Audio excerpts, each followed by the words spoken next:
Well, hello everybody, Matt Kloskowski here, and we're going to take a look at some of the new features in ON1 2021. So just a brand new release. Of course, if you have any questions about where to get it, how to get it, getting trials, your account, all that other stuff, you'll want to make sure you visit ON1's website. I just wanted to give you just a quick introduction to what I think some of the best new features are, mostly for landscape photographers. I'll talk a little bit about some of the portrait stuff toward the end of the video here, but let's dive in. So one of the big introductions in 2021 is after you go and you develop a photo, there are custom brushes. So if you were to go to like the local correction setting area, you're used to having the brush tool, and then we have our adjustable gradients where we can do a radial or a linear gradient. But when you're using the brush tool, you're going to notice a new section right at the very top here. All right. So this new section at the top will allow you to pick brush shapes. You can see the little word shape there, and you can see everything inside of there. So there's a lot of different stuff in there as far as, there's eyelashes, different shapes, birds, and then there's clouds. So I'm going to go and I'm going to pick a cloud one in this example. And then from there, you go over to your adjustable brush settings in the local adjustment area. And you can make the settings whatever you want here. So, we can change exposure, all those other things, but we can also paint with color right down there at the very bottom. So what I would do is turn on paint with color, grab my little eyedropper tool and click on a cloud that's in the photo just to get the relative color of that cloud. And then we just simply come in here and we can just click and brush, and you can pop in a couple clouds there. You'll notice I'll undo a couple of times. You'll notice that we also have a size setting for this. We also have a feather setting, so they'll get smoother. So I can turn that feather setting down and they'll be a little bit more defined. You've got opacity. You've also got angle. So if you wanted to change the angle of it so it doesn't always look the same, you could go that option as well. Moving on from there, let's head back over to Browse. Another feature that they've added, this is just a small feature, but it's always a very needed feature, is full screen. Okay, so if you head up here to the window menu, you can go down to full screen preview. You can see the keyboard shortcut is Shift F. So if you were to click on a photo and then hit Shift F or go up to the window menu, you will get a full screen, almost distractionless view of that photo so that you don't have to see all of the interface. Interesting thing is that if you're in the develop area and you're using brushing or whatever it happens to be, you can still go into full screen, which is still distraction free, but you can use brushing and a lot of those other settings in there as well. Moving on down from there. So probably one of the biggest settings is going to be color range masking. All right, so color range masking comes into play in a couple of different ways. So let's start off with this photo here. And we could go in, I'm just going to hit auto and see what auto does on it, and then maybe pull back a bit on my highlights here. So I think it's done a nice job. The one thing I want to do is I want to improve some of the oranges and pinks in the sky here. I maybe make it overall a little bit darker, but mostly just boost some of the colors in there, but I don't want to boost oranges and pinks in the whole photo. There's some yellow, orange down here. I don't want it to get too saturated. So here's what you can do. Come up here to the local section, and then I'm going to use the adjustable gradient. So let's just go over to that. I'll use the preset linear top. And what I'll do is I'll come over here, reduce my exposure just a little bit, and just flip that around. I probably should have done linear bottom, but hey, this is good enough, right? So rather than going back and redoing the video, I'll just flip it around so it makes it nice and easy. I can't be the only person that does that. All right, so I've gone in here. I've made the sky a little bit darker at the top. But what I really also want to do is I want to add some color. So I'm going to improve the warmth here, the temperature, move that to the right, maybe a little bit of saturation. And the problem is it's making this whole sky and everything else that's inside of this area, this gradient area up at the top here, it's going to make everything a very yellowish, very saturated type of a color. I don't really want that. I really want more of the effect in here. All right. So what we can do is we click on our little mask icon here for that adjustment. All right. So whenever you add a local adjustment, you're going to see a little mask up there. So we just click on it and that takes us into the masking mode. And then in masking mode, we can turn on color range. And then we can go in here and click on the colors that we want. So I can take my eyedropper and go in here and drop it on those areas right there. And then from here, now it just becomes about finessing the range that's going to get these colors, right? And you can see it actually happening here. So what I'm going to do is I'm going to show you, if you look at the mask at the top there, there's a little button called View. So I can click on View and I can see what this looks like. So as I bring it down, the range, remember what's black is where my effect is getting hidden. So my effect was a little bit of darkening and some saturation boost, right? Wherever it's black is where it's being hidden from. Wherever it's white or gray is where it's getting a little bit of the effect. So that's a good way to visualize what's happening here. Okay, you can see how it starts to spread out as I open up that range. So anytime you see range, just think of it's opening up the amount of areas that something is getting applied to. All right, so we'll go click back on View so we get out of that view. But now I can really focus that color range in on just some of those areas there and let it transition back to blue. I can add a little bit more if I wanted to. So right along those lines. As we do this, I'll give you the number one way that I learn a new tool is I always check I always go to the extremes, right? I bring it down to 0, I crank it up. Bring it down to 0, crank it up, and everywhere in between, and I try to look at what that tool is doing. So as much as I can explain something in this video, I think one of the best ways that you can learn a new tool is to experiment and crank up the settings, reduce the settings down to 0 to see what they do. All right, so that's one example. Let's go ahead and cancel out of there. I'm going to go to another example here. Let's go to a little bit of wildlife. And so in this photo, what I want to do is I want to bring out the birds a little bit more. All right, so I would do that with my local correction tool. This time, I don't think I wouldn't use a linear gradient. I would probably use a vignette gradient on the edges and then make the exposure a little bit brighter. Okay, so I choose the circular with the edge shape, and then I just click. I made my exposure brighter, and then I just click, which is going to give me this spotlight area in the middle here. Now, the problem with that is now I've got this big glow in the middle of my photo, all right? Sometimes that'll work, sometimes not. So in this case, I just noticed it's making a lot of these bright highlights in the background a little bit too bright. So what I can do from here is just like before, go click on your mask, okay? And by the way, there's also the same option is right up here in the little toolbar. Okay, so I don't even need to click on the mask to turn it on. I could just click on that little dot up there in the toolbar, and I'll do that this time. I can click on that dot, and then the range is the same as we had before, right? But let's go click on the mask just so we can see a little bit more information here. So what I would do, again, go to the color range and then click on one of the birds so that it hones in on that a little bit.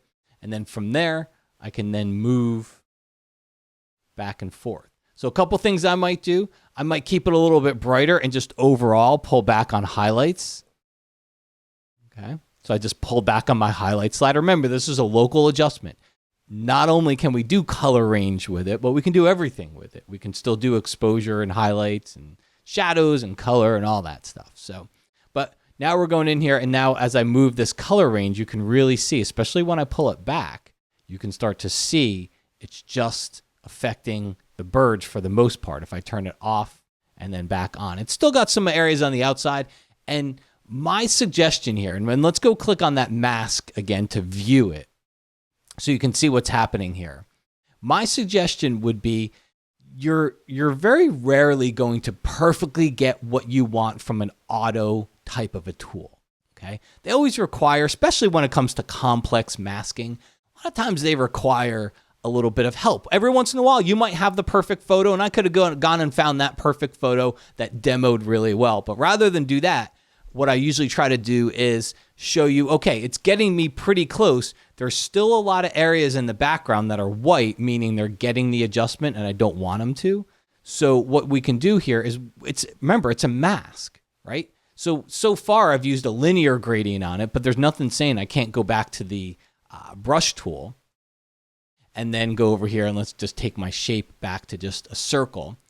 And I can't go back to my brush tool and go into paint out mode and then paint out these areas where I don't want it to. And you might have to zoom in, make your brush larger, smaller, spend a little bit more time. I don't even know that I want that. Spend a little bit more time than I am doing this, but now you can go in here and you can mix and match these tools. And honestly, to me, that's the bigger part of all this. Again, very rarely, unless you have the perfect photo, will it work 100% right away without doing anything else to the photo. Okay, but there's a nice, easy way for me to get in there and really control what's going to happen onto specific parts of the photo there. Okay, and when you brush, if you want my suggestion, when you brush, make sure you're using a larger feather because it's really pretty hard to have a hard edge brush on some of these areas where you want to mask because you want it to be a little bit softer. All right, another one we've got here. Let's head back over into Browse. Another thing that we've got here that we can do is some improved distraction removal. Okay, so far, let's go jump to a photo that I know. Here we go. I know I got some distractions in this one. Made that sign out in the back there. So we're going to go over to the left-hand side, and you're going to see your little retouch area. All right, it's going to be two little circles connected by a line. So let's go and click on that. And now you're going to notice a different option up here in the top left, which is going to be the healing brush.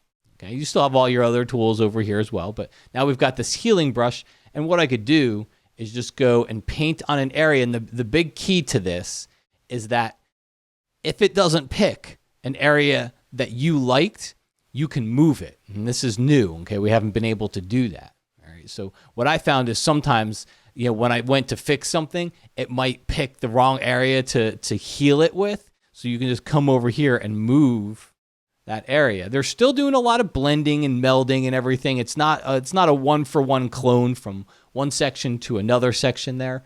But if you do need to remove a larger area and you need to tell ON1 what it's doing and where to pull from, this is your best bet to do that. And it's all non-destructive, meaning if I leave this tool and I go and I do something else, all right? So if I leave this tool and I go to the crop mode and then I come back to retouch mode, I still have those areas there, so I can still always come back and adjust them if I need to.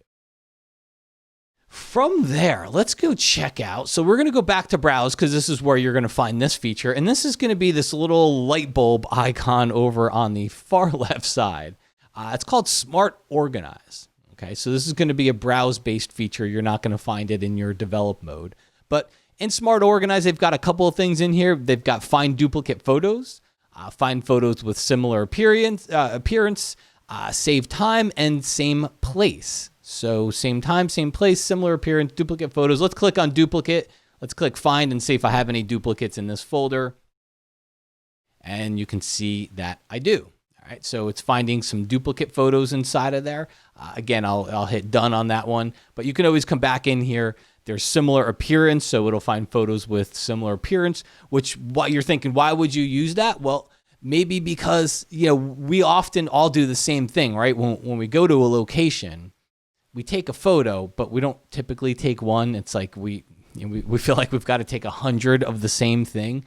And really, all that is filling up our hard drive with a lot of the same photos. So now you can go through these and find photos with similar appearances and then pick the best one out of the group. And as you look through here in the top, you can see there's a lot of different things there. So you can search through all different places, group by time, by location. You can even go down here into advanced and you can choose the time gap, the GPS distance, what the matching level is, which is a little bit more about what it's using to detect some of those differences. And you can control a lot of those settings in there. Alrighty, moving on from there, we've got a new filter called Replace Color. So I'll go into Edit. Again, I'll just hit Auto. There's not a whole lot we need to do to this photo. And then I'll head into Effects, which is where you would find the new filter. So when I click on Add Filter, we'll see there's a Replace Color filter inside of there. And then what you do is your target color is going to be the color you're trying to replace. So for me, what I'm trying to do is get rid of some of the greens in this fall photo. So I can go take my eyedropper and I can just click on the greens inside of there.